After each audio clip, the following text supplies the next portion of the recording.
you thinking about moving back to the Philippines? Now may just be the perfect time for you. Yan po ang ibinalita sa atin ng congressman from the Philippines who visited us last week. Let's watch this. Honorable Congressman Erin Tanyada, hello and welcome once again to Kababayan LA. Maraming salamat at nabisita mo ulit kami dito. It's nice to be back, Janelle. It's been 4 years. I know, 4 years. So what's been going on in that 4 years? Napakarami na ng nagbago. Bago na rin ang President ng Philippines. Bagong administration. At the same time, pwede natin sabihin, bagong pag-asa. No? And I'm entering my last term as a member of the House of Representatives as Deputy Speaker. So, yun, may konting pagbabago rin doon. Are you looking to run for office, higher office next time? Or what are your plans for yourself muna? It is one of the options open. And I would also wait if the President would ask me to serve in any sort, in his cabinet or whatever functions. But I'm also studying the prospects of running for the Senate. Talking about the President, you know, there's a lot of optimism in the country right now since he assumed office. Yes. Balitaan mo naman kami dito sa Amerika, ano na ba ngayon ang klima sa Pilipinas? Well, maganda naman. Ang trust rating ng ating Pangulo hit the highest ever, no, at 85%. If you would compare it to other presidents. The job satisfaction rating is also above 60%. So people believe that Noynoy can deliver. As a matter of fact, hindi pa nga dalawang daang araw right. si Noynoy.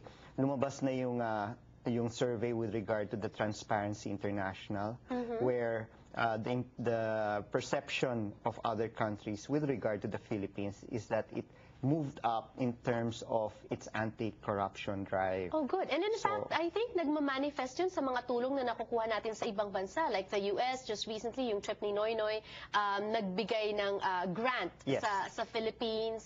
And yung... sa Millennium Challenge. Yes, and also yung typhoon, no? Dinagdagan nila yung tulong nila sa Pilipinas. So you can see that this new administration gives hope, no? And although people are saying that it's still too early to tell, we would like to believe that he's doing the right steps, no matter how many criticisms are coming from now the opposition. Right. No? And see, no, everyone is saying also that he can't do it alone. Siyempre, you know, people like you, mga other elected officials are there to help him support. At kamusta naman ngayon yung mga elected officials? You know, there's really a very negative perception of Philippine politics. Do you think that with Pinoy, you know, at the helm, mababago pa kaya yun? Well, I think it's not only in the Philippines, but it's worldwide, the attitude about politicians. But Speaker Belmonte had mentioned in one of his interviews that even the public servants in the House have changed their attitude a bit. No? For example, they do not anymore try to get into the foreign trips of the President. That's good.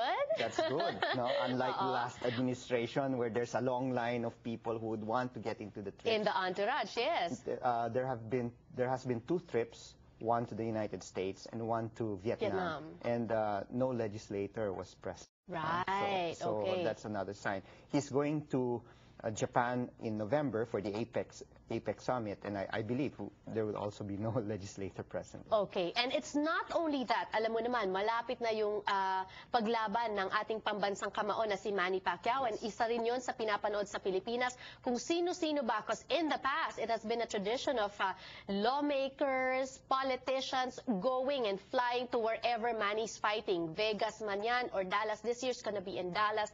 What do you think is gonna happen? Tama po yan. And as a matter of fact, si Congressman, si Representative Manny Pacquiao invited me to attend because I had built this relationship with Manny because after the elections, he had this special seminar for himself to get into the groove on how legislation works. I hear that you were the tutor.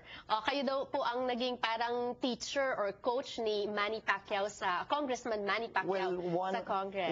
One of a few of members of Congress, but I felt touched that when he gave his first privilege speech, he had mentioned me as one of his mentors.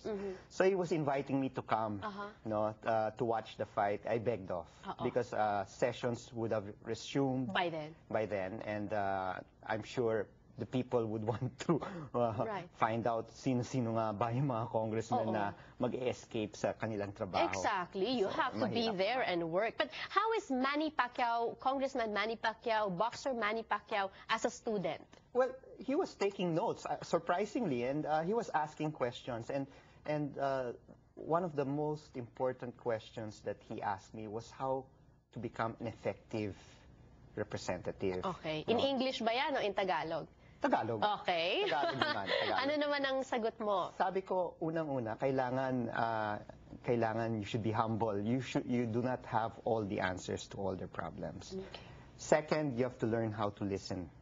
No? Dahil kuminsan, ang akala mong solusyon sa problema nila ay hindi yung tamang solusyon dahil pwede sila magbigay ng kanilang pananaw kung ano yung dapat na solusyon. Correct. So by doing that, you maintain the pulse of your constituents.